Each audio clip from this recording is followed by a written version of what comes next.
Ah bon? T'es plutôt pêcheur marine, toi? Bah, je sais pas, je t'aurais toujours imaginé Azalée des tropiques. Oh, vous voilà, vous. On parlait parfum. Lessive. Parfum de lessive.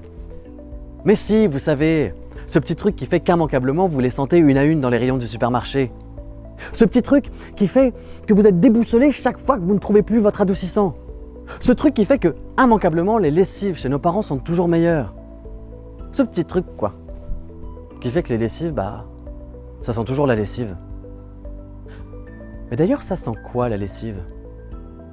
On le dirait peut-être pas, mais ces petites capsules renferment des siècles d'histoire.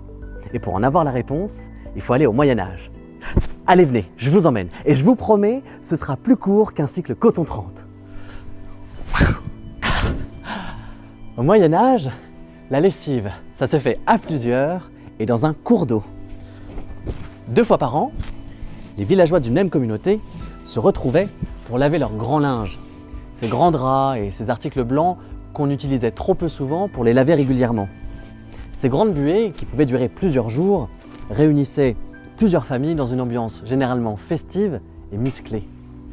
Puisque la lessive n'existe pas encore, on utilise des plantes, comme la saponaire dont les saponines vont faire mousser l'eau et imiter le savon, ou plus généralement des cendres, d'orme, de charme ou de fougère, dont la potasse est dégraissante.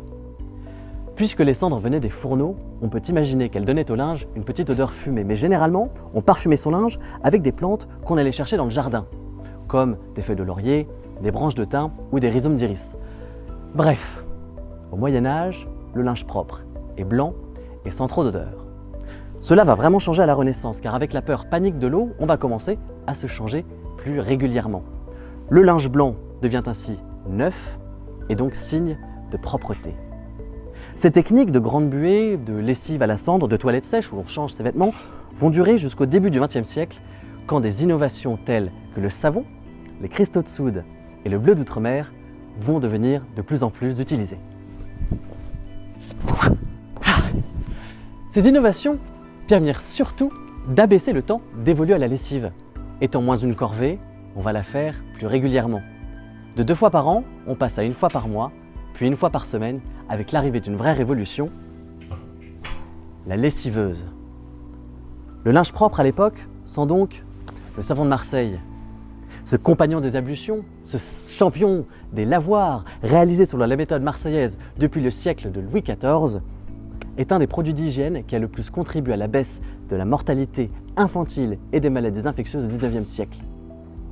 Qu'on l'ait senti ou non, l'odeur du savon de Marseille fait partie de notre mémoire collective.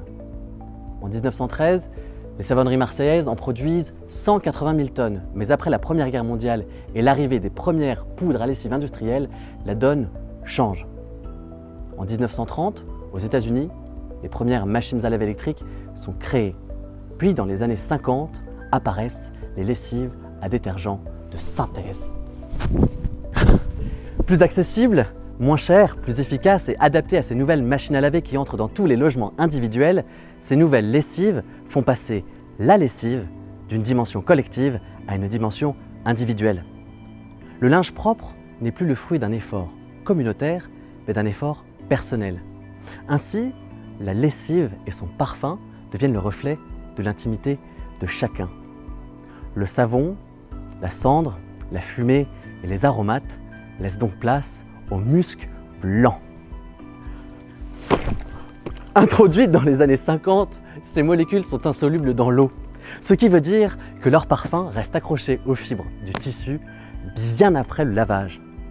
Poudrés, musqués, vanillés, floraux, fruités parfois avec des facettes de poire, de pommes ou de mûres, ce sont eux les responsables de cette odeur persistante et tenace de propre sur vos vêtements et qui font que la lessive, qu'elle soit jaune ou bleue, qu'elle soit violette ou verte, sentira finalement toujours la lessive.